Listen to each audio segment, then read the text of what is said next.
yeah, they did this stuff, but they weren't very open about it, or they're clandestine about it. Bullshit. And even the Hebrews in the Hebrew Bible, where they're talking about Jeremiah and Exodus 30, all about the gold, laying gold on the acacia wood and all that stuff to make the incense burner and all that stuff.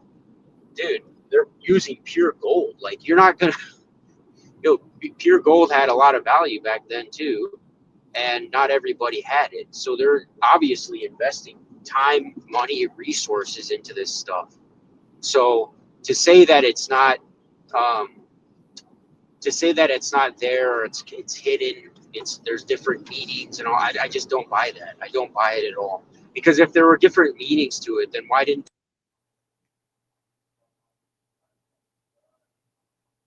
Oh no. You know what I mean? I think you're driving through a blank spot.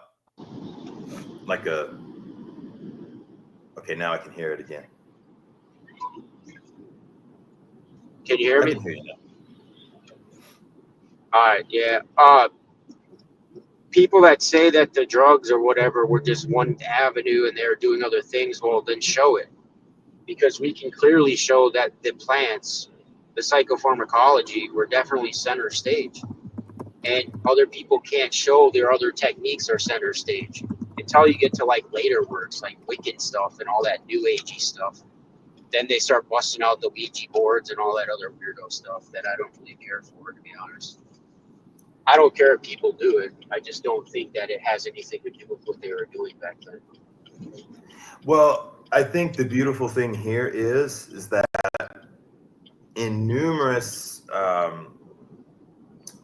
sectors of life right now, there is a lot of amnesia. And I hate to quote Graham Hancock and use that word, but there is.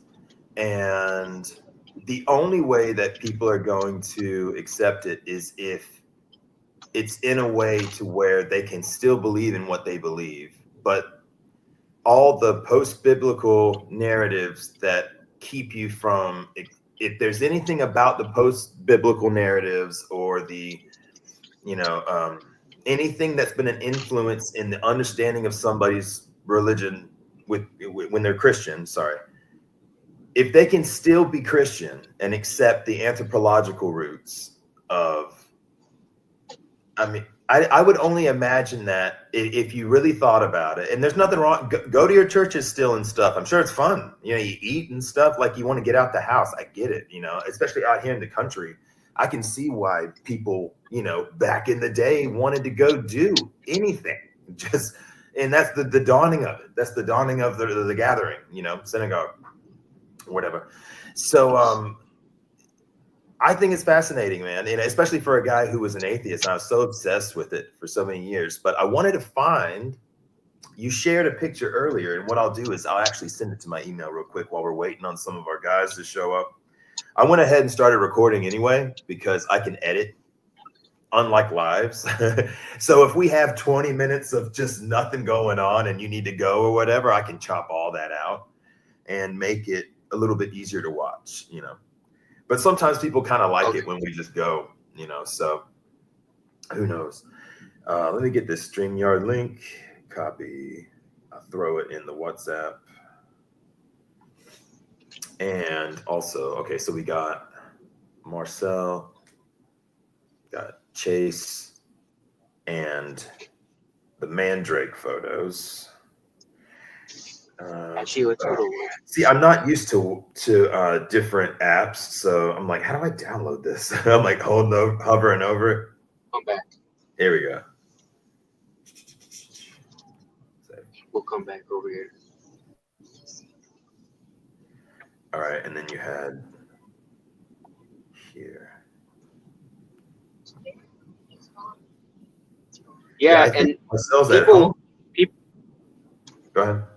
People will try to contend, and there's a good paper. Maybe I don't know if I shot it to you or not, but 2019, there's scholars that debate. There's literally open debate on almost all of these topics, and there's just different camps, right? And they can't. You get a little bit of people that go together and they say, "Oh, this is what it is," but there's nothing real definitive, and We're going to go around the loop. And I know what you basically mean. for the tharsis, man, like they say, you know, the tharsis is a pine cone or an artichoke. And it's like, so if you okay, let's go look at where it was written. It was written in Euripides and other places, and even historical figures like Dioscorides and others were mad because they were like, we don't even know what the tharsis is. He was mad that they didn't like write down specifically what it was. And so you have a bunch of scholars that debate about what it was, but just think about it, because in Euripides, the quote in there basically says the Maenads, the witches, the women Maenads, were using the tharsis as a wand to cast enchantments on men to defeat them. I mean, would it make sense? Is this a Harry Potter story now, or is this, are they actually taking like all their other Bro, stuff while they're eating the lotus flowers and like getting drunk on these flowers as they were yeah. describing them, right? And so you have to put two and two together. There's too many things that point to the fact that they were actually probably taking these substances and going through these experiences and rituals and experiencing what I call the transversality of liminality, which is the anthropological terminology juxtaposed with the geometrical boundary crossing and boundary dissolution. But you can put that together with what Carl Jung said. Carl Jung's project was not finished. So a lot of people look at Carl Jung like, you know, he's the end all be all, but he never finished his work, you know, but his work was a good beginning. And he even talks, there's a quote about LSD and mescaline, because at his time he knew about Huxley and other people, right? Aldous Huxley and others. And he thought that Aldous Huxley was kind of like, definitely psychedelics would be a doorway to your collective unconscious for sure. That's what he said. But he said the issue that he had with, in his opinion, with the psychedelics was that people need to learn how to integrate it into their lives, and that was the hard part for people to do. And that's what he was focused on in his project. And so he was all about psychedelics being good in a pathway, but he wanted to make sure that people could fully integrate it into their lives, like, you know, after they did it. So even there, you have, you know, one of the groundbreaking psychologists on the planet that agrees with this narrative. And it's all about that integration of the unconscious. So Ahmed likes to say it's the unimagination, the imagination becoming real, people bringing it through the ethos, the ether, into existence. But it's really just understanding who you actually are, according to Jung, and it's his individuation, which is taking your unconscious and making it conscious.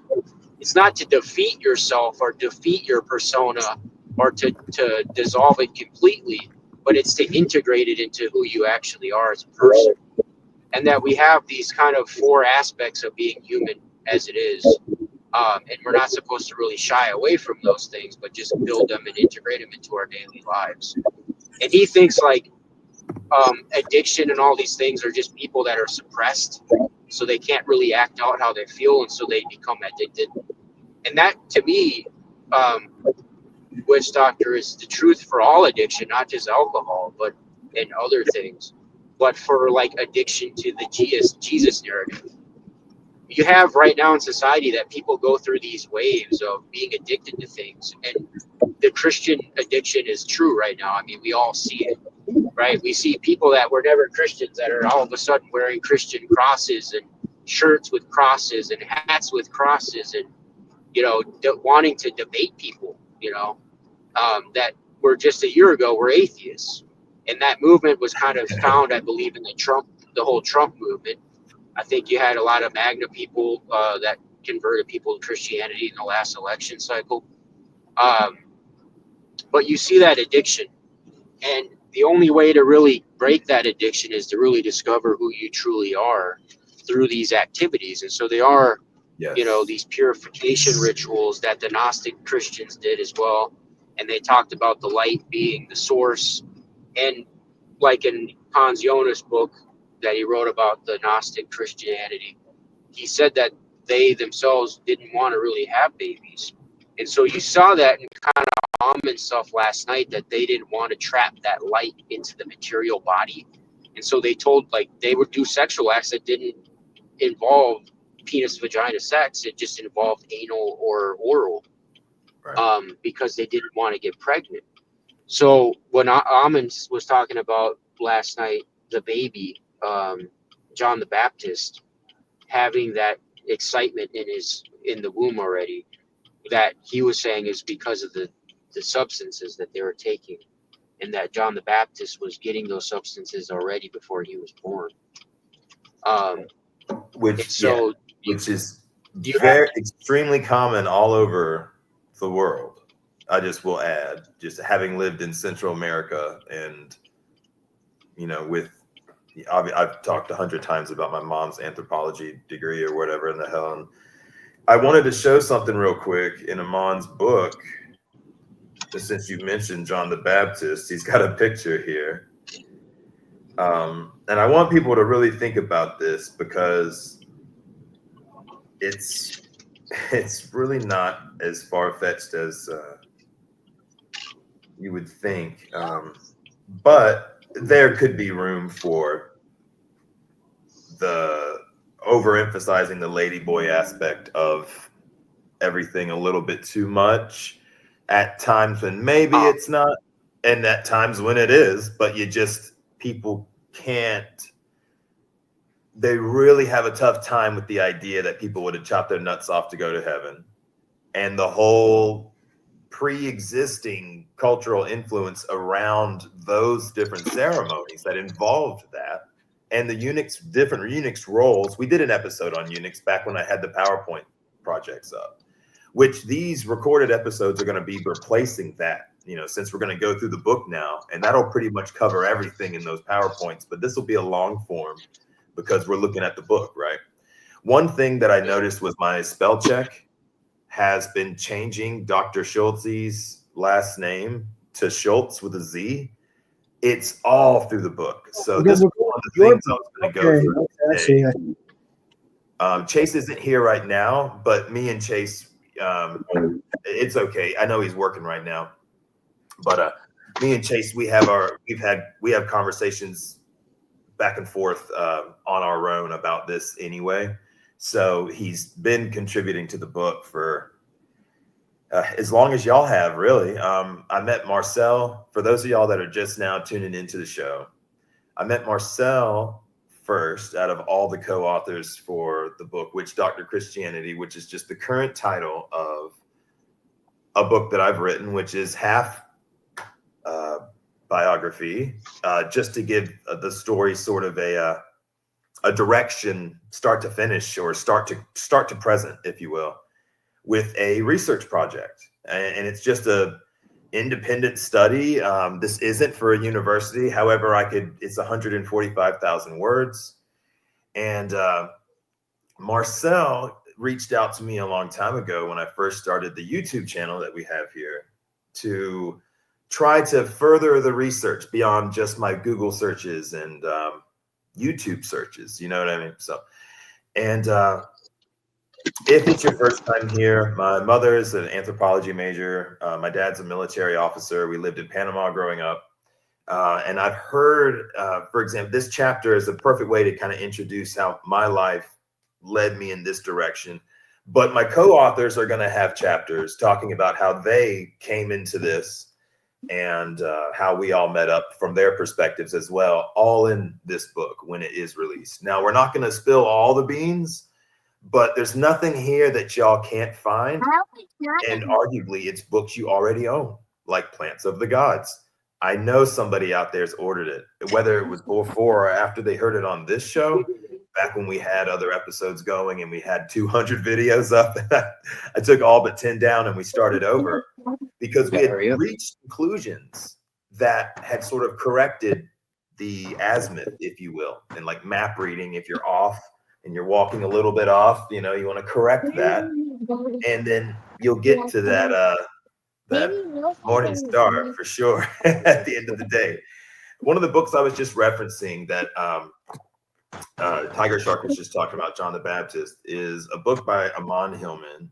It's called Hermaphrodites, Gynomorphs, and sorry if I'm not saying it the way you like me to, and Jesus, the she-male gods and the roots Looking of at the Christianity. flowers. Okay, now I understand people want to see something peer-reviewed, whatever. I can identify with somebody trying to explain something in a way without really relying on peer reviews before getting the message out, just to push information that people might not know, that has some amazing and beautiful origin stories, stuff that we don't do nowadays, but just in that time, in that part That's of the what I call it. lands. It's a really cool story, you know.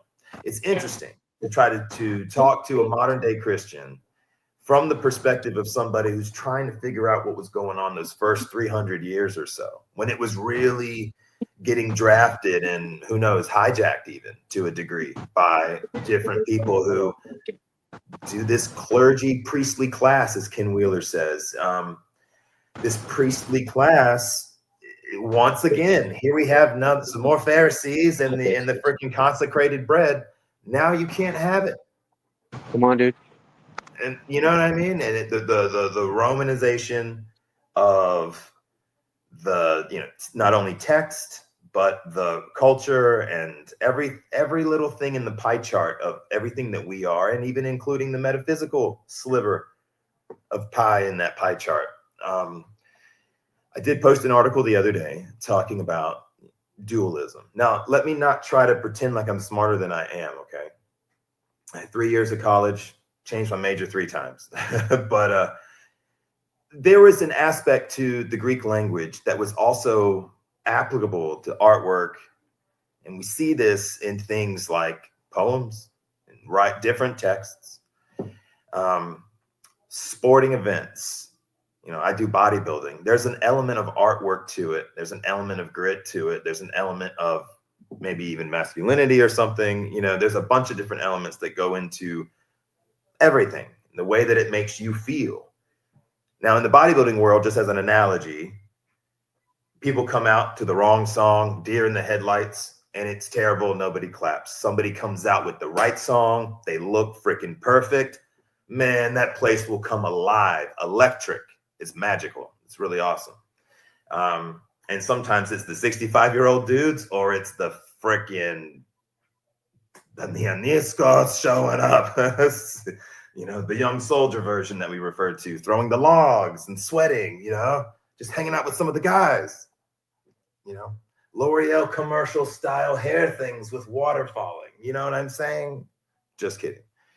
But here we're in one of our chapters, guys. Now, all my boys that are in this book as authors, they've all read this, read through it, deep dove into some of the grittier ones. The biography is very easy to brush through because I freaking told them everything.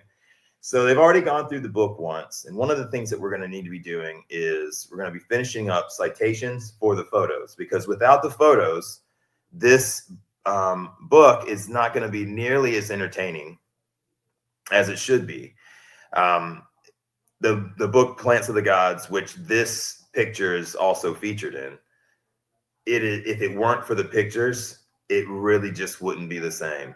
And that's what that what in fact was one of the reasons why they would draw these pictures of these plants in all of the old medical texts. You know, if y'all look at the PGM and stuff, or Dioscorides, you know, you'll see them drawing they'll draw this in some of the ancient texts and stuff, just to show, to keep your attention. So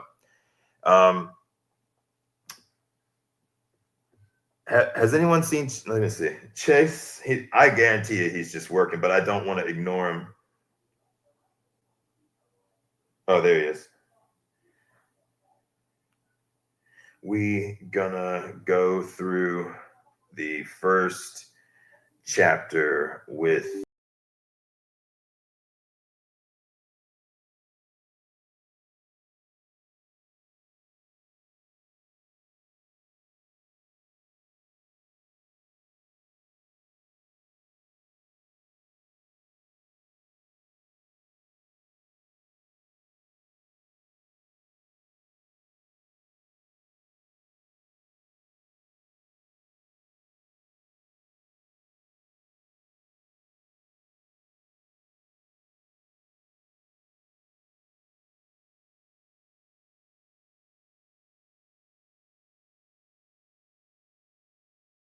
Oh, dude, I think your internet cut out.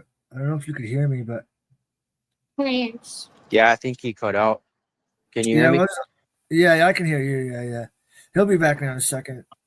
We can just edit this out because we're recording it, right? So we'll just edit it out later. He's trying to get Chase to join. Oh, probably. Yeah. I think that's what Oh, he was okay. saying. I'm kind of doing two things at once here, so I'm not paying the best attention. Oh, yeah.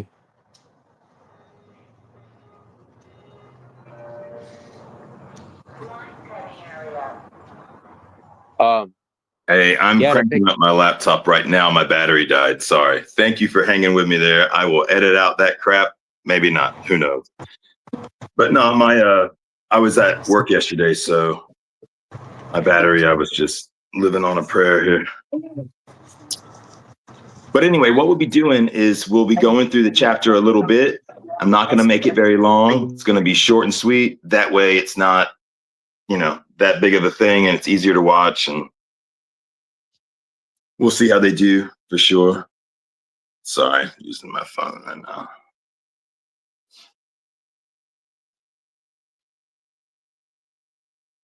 All right, you're plugged in. Don't be weird. You're brand new. What you been up to, Marcel?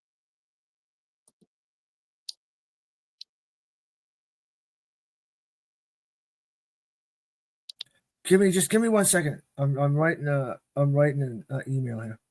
Okay, I couldn't tell if my speaker was working or not. I was like, Yeah, no, I'm trying to just. I'll be like 2 seconds. no, you're good. You're good. You're good. We're still going. All right, enter studio. Cool. All right.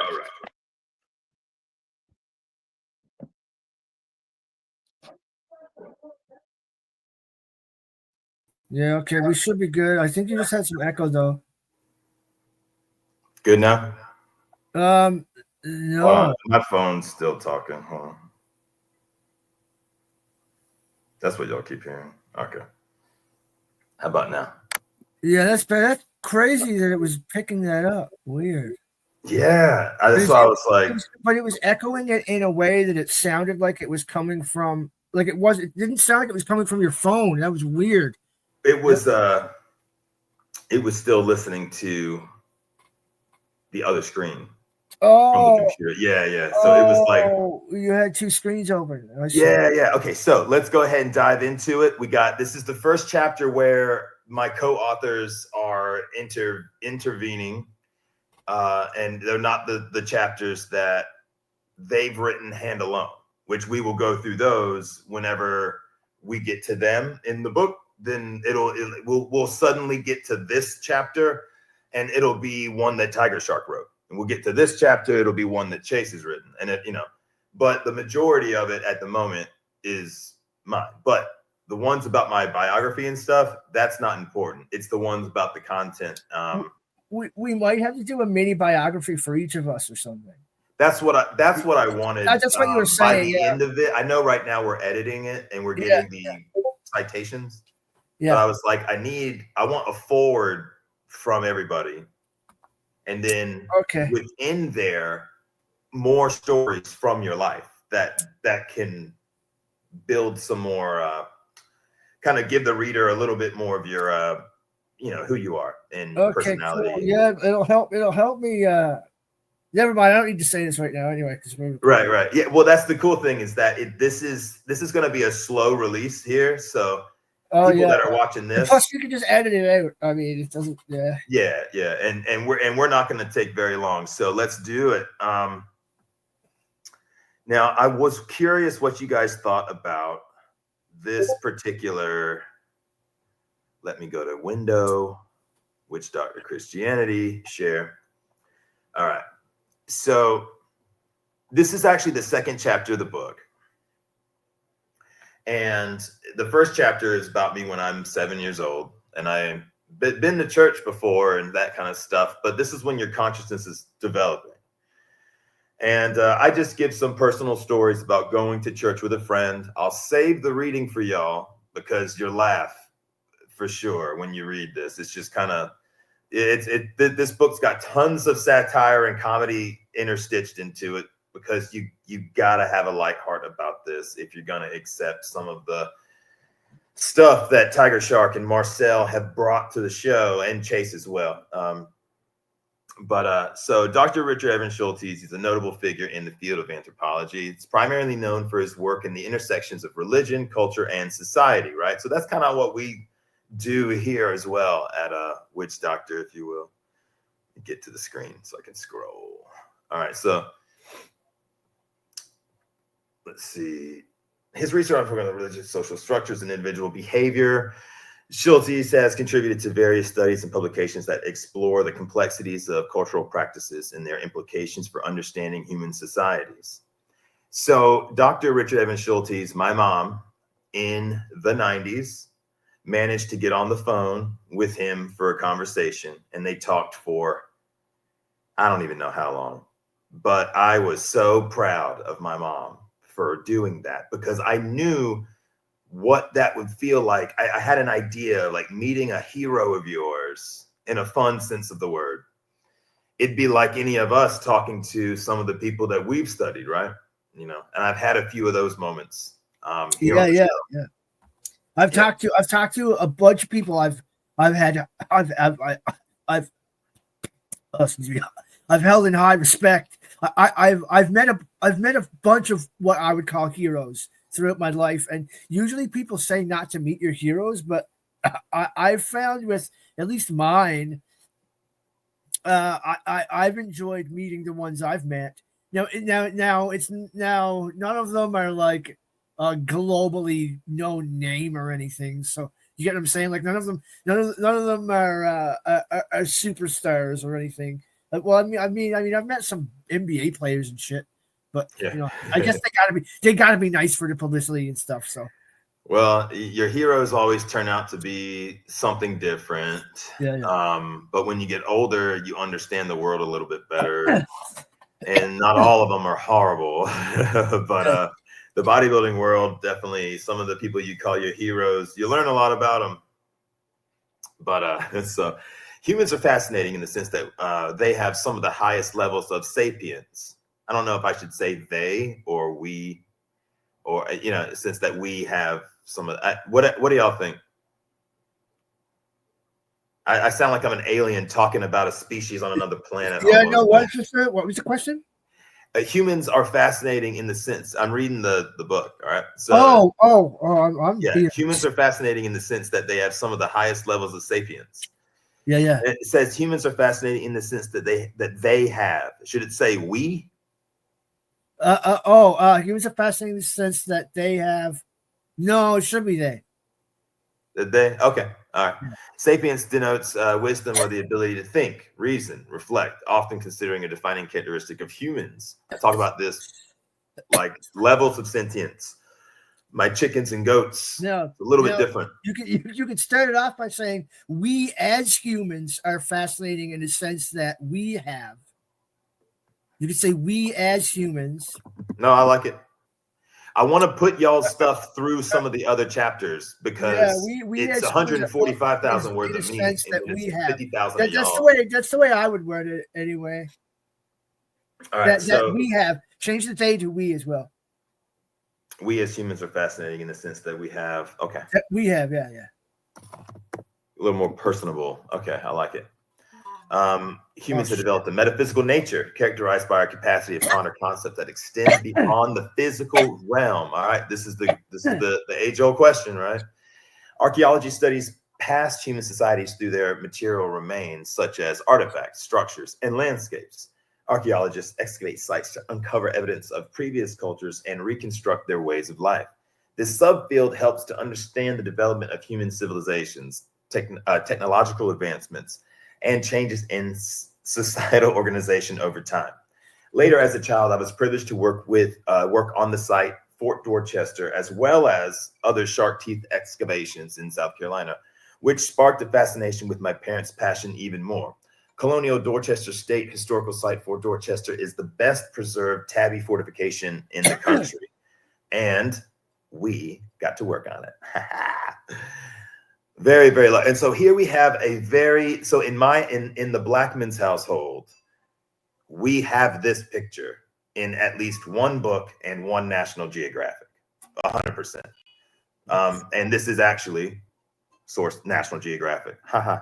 Biological anthropology explores the biological aspects of humans, including evolution, genetics, and human adaptation to different environments. In this picture here? Huh? What's in the picture? What is that? Oh, I'm sorry. Here we have some earlier versions of. Oh, it's like Australopithecus or something. Or, yeah. It's not actually Australopithecus, but. Well, that's a grandma, bro. It's some. Oh, your microphone cut out. So I watched the documentary on Homo naledi. Your microphone. I always want to say it wrong. And they found a buried boy at the bottom of this cave. And by the end of the project, the head researcher finally had lost enough weight to squeeze his big ass down there. He's a big dude. I mean, he was tall and wide, like a football player type build, but much older. And he was just, I could totally see myself being just as like a freaking kid in this damn cave, running through, showing how they would have transported fire and stuff with bundles of, bullshit, twigs and whatnot.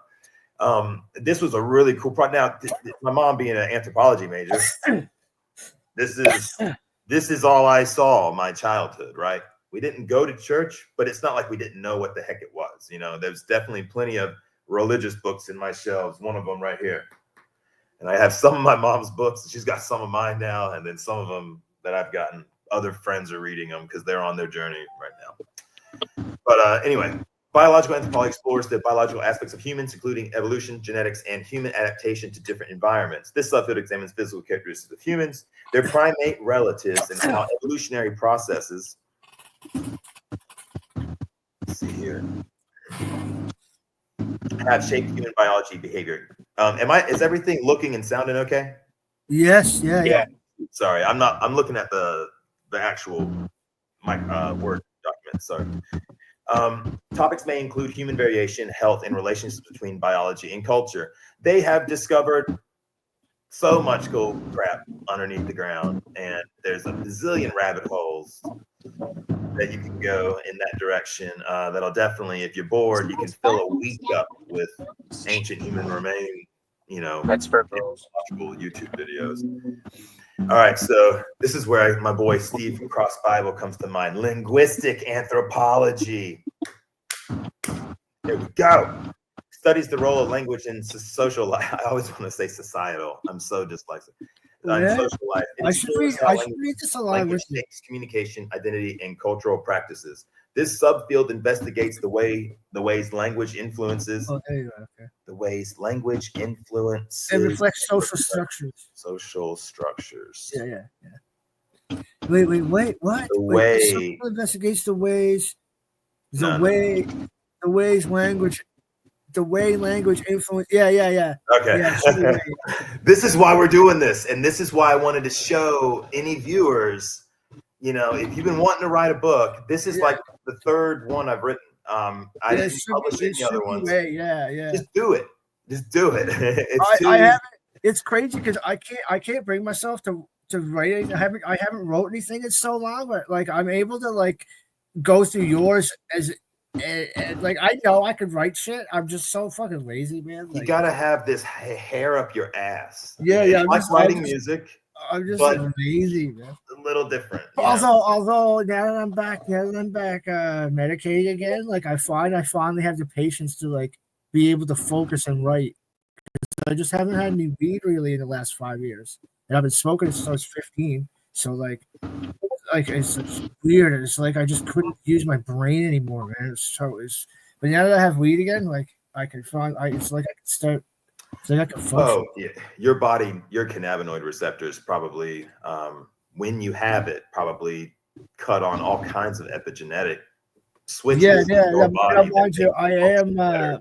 I am like high school high right now, but like that'll pass once I get That's used good. to it. That's how we want you, bro. Once I All get right. used to it. Yeah. So the way language influences and reflects social structures, including power dynamics. Now, this I would love to get Steve's opinion on how I'm wording this. But like I think all of us have been plugging around with ancient Greek for about a year now, and I would love to run that by him. This Values saying here? interactions. It examines both spoken and written language across diverse cultures, both past and present. At the front of the book, this means I have lived great adventures. I'm not going to butcher it anyway. Religious anthropology is okay. So this is where I feel the channel gets almost defined, right? So it says religious anthropology is a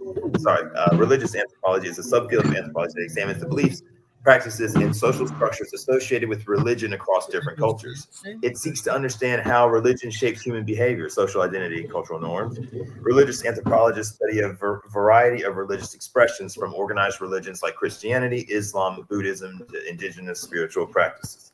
By exploring the diverse ways in which people understand the sacred and the rituals they engage in, this branch of anthropology sheds light on the role of religion in human societies.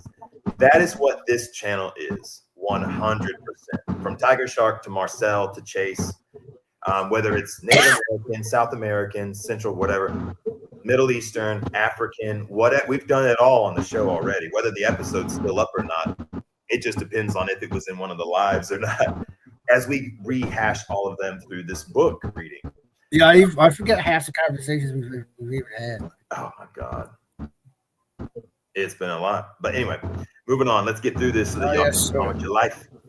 Gordon Wasson. All right. Hey, this is our dog right here. He's one of the milestones. He's one of the landmarks in Theogen learning timeline, if you will. If anybody knows anything about entheogens, if you don't know Gordon Wasson, you have not even begun to learn about entheogens. Gordon Wasson published several influential works, including Mushrooms, Russia, and History, which traces the historical and cultural context of the mushrooms in various societies. His article in Life magazine, 1957, titled Seeking the Magic Mushroom. I mean, this guy's a banker, by the way. His wife just was so in love with this topic. He played a crucial role in popularizing the use of psilocybin mushrooms in Western culture. Here he is with the witch doctor, Maria Sabina, my spiritual grandmother here. This particular lady would take guys through ceremonies. And he went down to do his own version of a psychedelic investigation. Yeah, I remember. I remember this. I learned about this guy like 20 years ago. I forgot all about this. I remember. I know the name Wasson. I just forgot that was what he did. Yeah. All right, this photo I need the citation for. Okay. I got it out of the book Dance of the Gods, but I let a friend borrow that book, so now I can't even look and see where they cited it. Yeah, I can look it up, but this is one of the things that we'll cite before the title's checked off on as done.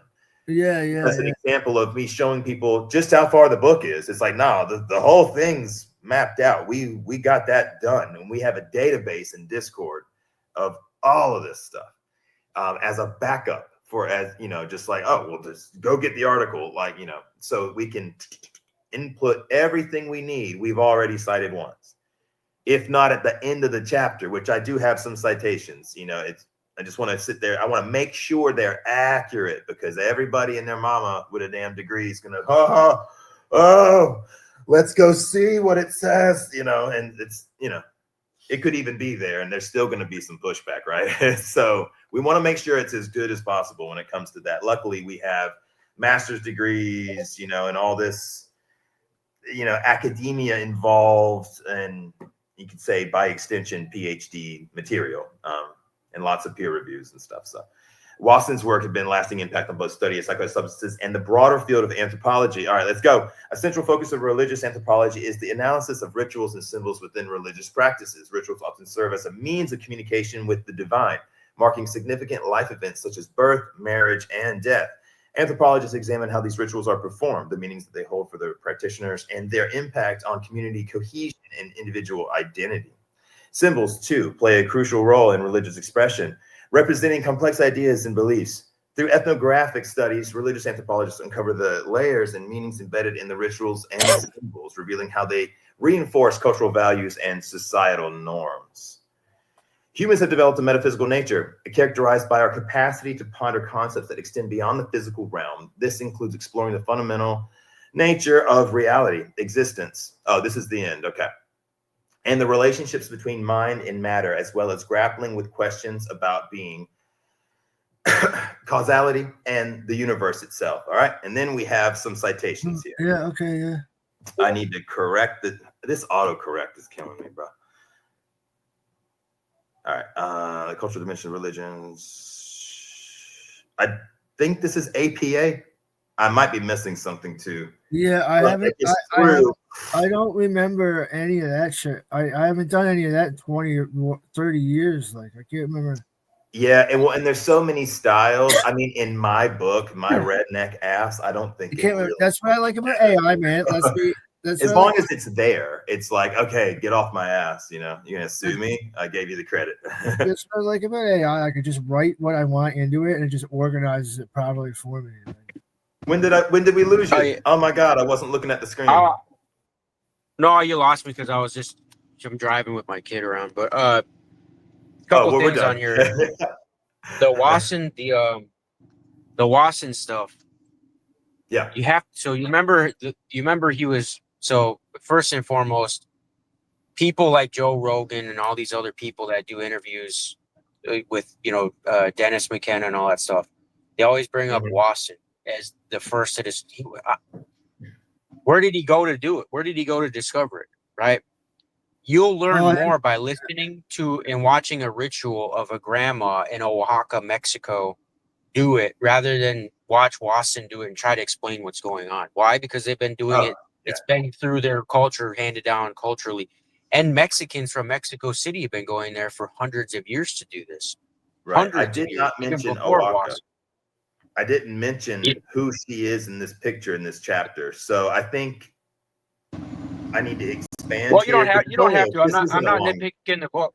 I'm not nitpicking the book. I'm just saying, like, people might. And then the other problem with him is the Allegro stuff. And Julie Brown brought this out in her research at Florida International University that she published a bunch of stuff.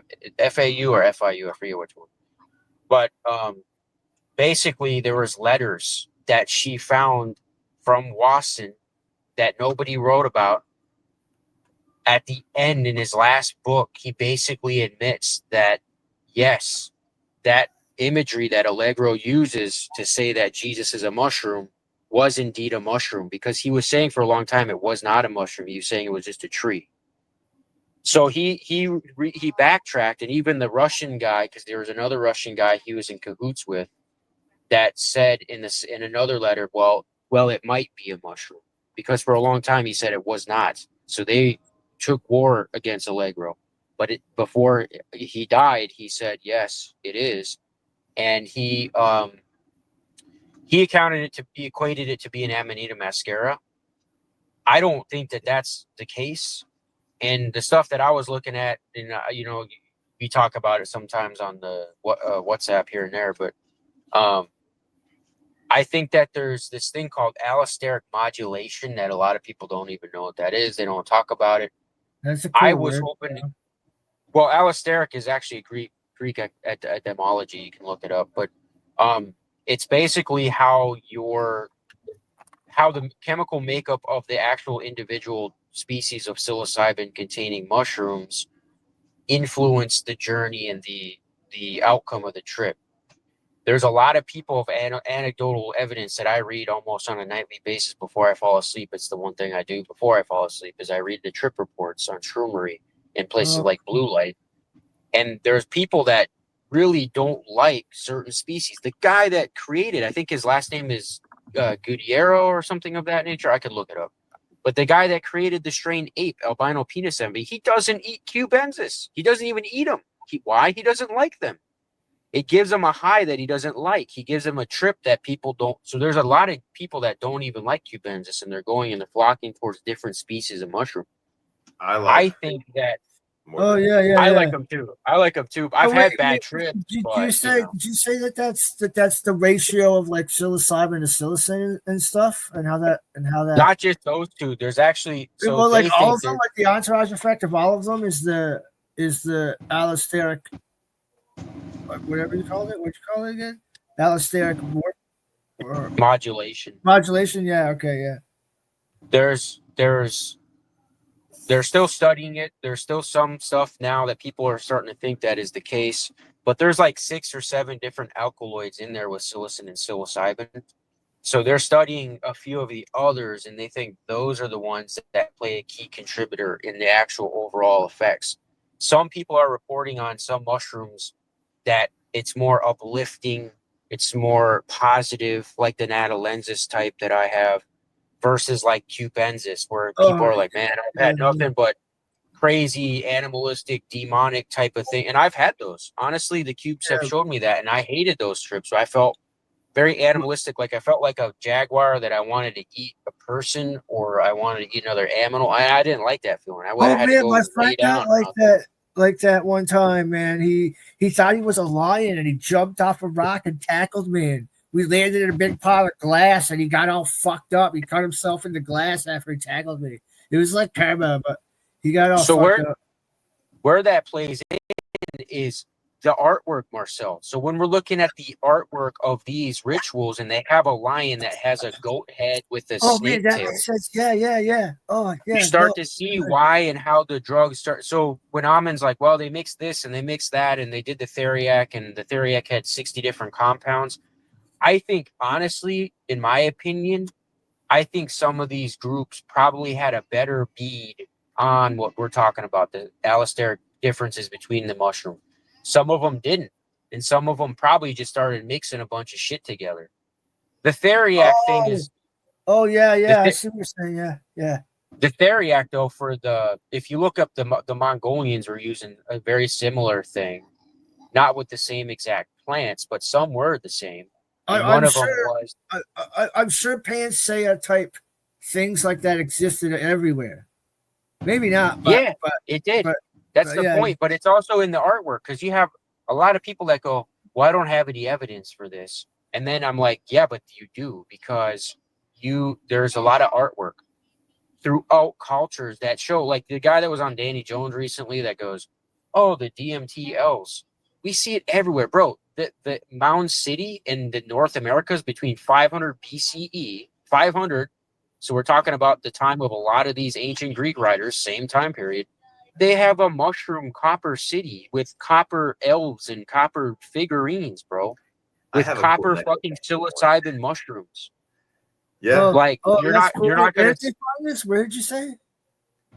This is in Ohio, bro. Mound City in Ohio. Okay, cool. No, that's cool. 500 BC. So people don't realize this, but you're like, when people just bring up the Greek, I'm like, why do you... It's like if I went to it's like if I'm playing a video game and all I did was spam like the one attack move that works. And that's what they do with the Greek. They're just spamming the Greek, but you have to look at everything and you're like, wow, that's some cool shit. The Japanese even. So the Japanese history sucks, right? They don't have a lot of saved stuff from ancient times. One of the ancient books that they do have was from 1100 CE, not BCE, CE. To them, that's old. And they revere it in a museum. But in there, they talk about women eating mushrooms and their psilocybin-containing mushrooms and dancing and laughing and having a good time. Oh, well, how did we lose all the Japanese history? I guess it all burned down or something. They just didn't keep it. They were really pissed poor about keeping it. Yeah, okay. But it's everywhere. I mean, even their ramen bowls that you would think, you're looking at them like, hey, that's the Greek imagery. I don't understand not wanting to record history. Like, that just blows my mind that a whole civilization of people just don't care about recording. Although, like, I don't know. I don't like record all my family history either. So I can see how that could extrapolate up to a whole civilization. Yeah. Well, we haven't found a lot. I mean, maybe there's some that we haven't found yet, but You know, I mean, it's just everywhere we find this stuff, and Oh yeah, true. Yeah. I think that bringing that in is kind of what we've been doing more of compared to others. Even though Amin has, he even named me on a show one time. He's like, "Yeah, those in Peru, yes, it's nature. They're finding, yeah." But I mean, when we're talking about the same ritualistic stuff that you're talking about, I mean, literally in the Amazon, the DMT snuff that they take, uh, there's two ritualistic things they do. They fuck. The women will fuck, and the men will wrestle each other. And where do you see that? In the same fucking Bible story where the dude's wrestling with God. He's on a bad trip wrestling Yeah. with God, dude. Yeah. But Yeah. these Yeah. guys just do it. It's like an everyday thing. Yeah. Yeah. Terrence McKenna The crazy. once said that if you go to the Buddhist culture and you sit there and they go, "Oh, you have to sweep the ashram for 12 years before you see a vision," because he tried to do that. He went there and he was like, "Hey, show me your practices. I want to see shit." Right? He went there and didn't learn nothing. He didn't learn anything. And same with Alan Watts. Alan Watts can be quoted saying the same exact thing. He went there and he was not enlightened. There were guys that were drinking alcohol and smoking cigarettes, and they had all the same life problems that we all have. Yeah. And Yeah. he didn't see anything. But Terrence would say, "Well, I went there, I tried it, I spent time with the doties, and they didn't show me anything." And he even talked crap about meditation because there's a lot of people, oh, through different meditation techniques you can get there. He's like, I tried it and I like to do that, but should not be confused with hallucination. Right. And he said when he went to South America, he talked to them for 1 hour, and immediately within 2 hours he was drinking the mud and he saw a bunch of shit. So that's the cultural difference. Is there's not a lot of this hokey pokey shit that they make you do, this hierarchy of, well, now you got to do this and now you got to do that. Maybe if the sun and the moon are aligned and then this will happen. He's like, no, they just gave me the mud and I fucking saw a bunch of crazy shit, right? Yeah. And that's the different cultures. Is the indigenous cultures tend to be more of a show me culture instead of a hierarchical priestcraft Right. culture. Right. And that's, to me, the weird, when I look at it from that point of view, from the indigenous side, from my background that's what is weird to me. I don't get the priestcraft shit. I don't understand it. I'm like, why the fuck would they do this? The Especially mental on gymnastics you have to play to keep rounding them into the corral, you know? Like, yeah. I've never looked at it that way before. That's really smart. Yeah. I don't get it. I don't understand it, but I think that's what we can learn from these cultures because, again, moving forward where we're at today, to bring it into the bigger picture, is we're about to, they're legalizing this stuff. So now it's going to be off the books legal again, as eventually. And are we just going to fall back? Yeah, in the States, multiple states are legalizing it. Once they do that, there's going to be more ayahuasca. It's going to be the next thing they start legalizing.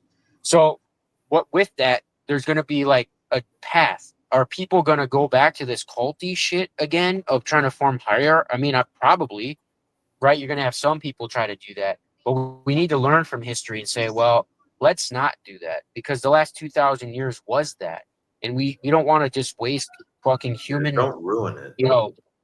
It will just ruin it. We'll just go backwards, right? I mean, we don't like I guess we can't be sure if when there was multiple pagan cults, if there wasn't hierarchies then too, or like some kind of like cult wars, like the cult, like even when there was like 10 different cults to a billion different gods, like I'm sure there could have been like it's like when there's a Chinese restaurant across the road from another Chinese restaurant and they're just arguing outside like come to my buffet, no, come to my buffet. You know what I mean? There's a cult at every corner. Like I'm sure there was competition there still. Real quick before we jump off, this was a great episode. We went through. This is the first meet with some of the co-authors for one of our episodes. Chase was just a little busy today, but he'll be a part of a lot of these, and there'll be days when maybe one of the two of y'all might not be able to hop on right when I am getting the time to do it. But that's the beauty of email and modern technology, right? We got this here. Now, this particular picture I had not seen, and I love this. Like, we got the classic shave. What is that? Dionysus. All right. Now there are renditions of Dionysus with a big old long beard. Remember, that is incorrect. And I know that there are some transformations, but Dionysus is supposed to be a very androgynous looking individual. So you wouldn't have the beard. And of course, you got this the Dionysian hair. Now, in a lot of pictures of Jesus, his hair is like this. He looks exactly like this in the first few hundred years. Now, there are pictures of him with the beard. Wait, buddy. And there is an argument that sometimes there has been a issue with alterations to paintings after the fact. And beards have been drawn on old paintings and old drawings, even if it's on the inside of a catacomb. That has been a claim. And so that's just one thing. And then there's also some stuff that has been graffitied and giant portions, and people can look at the post on the page if they should still be up. I don't think I'm gonna take them down ever. And you'll see giant blacked out portions on some of the catacombs. And I just think to myself, either they're covering up someone graffitiing it, or they're covering up something that artist put in that picture. Plain as day. Yeah, last night I was posting a bunch of stuff on that chat in Almonds group about verses and stuff in there, bro, like pointing to all this stuff. And there you guys already know the mandrake verses in there, right? But look on top of his head, that's a mandrake pod, and that's a plant. You even see the leaves. So you join that together with the Adonis statue, the Adonis pottery, where Adonis is flying out of a mandrake pod with fucking wings. Yeah, it's psychoactive. Mandrake is a psychoactive delirium, bro. It's a psychedelic drug. As a joke, it is also mentioned in that what it Harry looks Potter. I gotta look that up. I'm looking up some. Well, guys, look, both of these pieces of artwork, he's got the Phrygian hat. You know, in my head, I just made this up. I wonder if that's like covering up what was just in the other picture because it just looks the same. I wonder if that's where that shape got motivation from. You know, when you look at symbols and like even Native Americans and how they're recreating like rooster feathers with these headdresses, you know, it's to stimulate visualization. And I wonder if the Phrygian hat had anything to do with the shape of that mandrake coming at the top. More than likely not, but he's got it on there. Yeah, he's coming right. It looks so. The thing that here's the one that people need to see. Let me back out. Cool. That's cool imagery. I just looked up the mandrake. Yeah, here is the mandrake when it's just chilling. Now, there's a common weed that you'll see when you cut in your grass that looks a little bit like this. Is that thistle? You know, but it looks they look kind of like a version of lettuce with hairs and spikes all over it. This looks very similar to that, just kind of at first glance. But if I'm not mistaken, it is the root portion that contains all the good red stuff. Yeah, it's the roots, but they're obvious. I mean, it's just like it's no different than the Greek or the Jewish high priests wearing the headbands. So like people don't see that, and then they're like, I think they just kept it secret. I'm like, how? They put it right in your face. Everything that they spent money on, it's like us. Like, no, come here. You're wait 1 minute. It's like us when we spend money. Like, are you spending money to buy gold so you can go make a gold bong out of gold? Because that's what they're doing. That's what they did. So like, not a lot of people had a bunch of resources back then, and whatever resources they did have, they took it to buy drugs and to make fucking bongs and burning incense things. All throughout the Bible, that's in there, dude. To lay the gold on the acacia wood and all that other stuff. It's there. I mean, people just don't. I don't know why people look at it from that weird, goofy context of this hocus pocus Harry Potter stuff. You know, believing that people were casting magic and all this other stuff. It's in Euripides. I mean, just look at what the Maenads were doing with their wands in Euripides.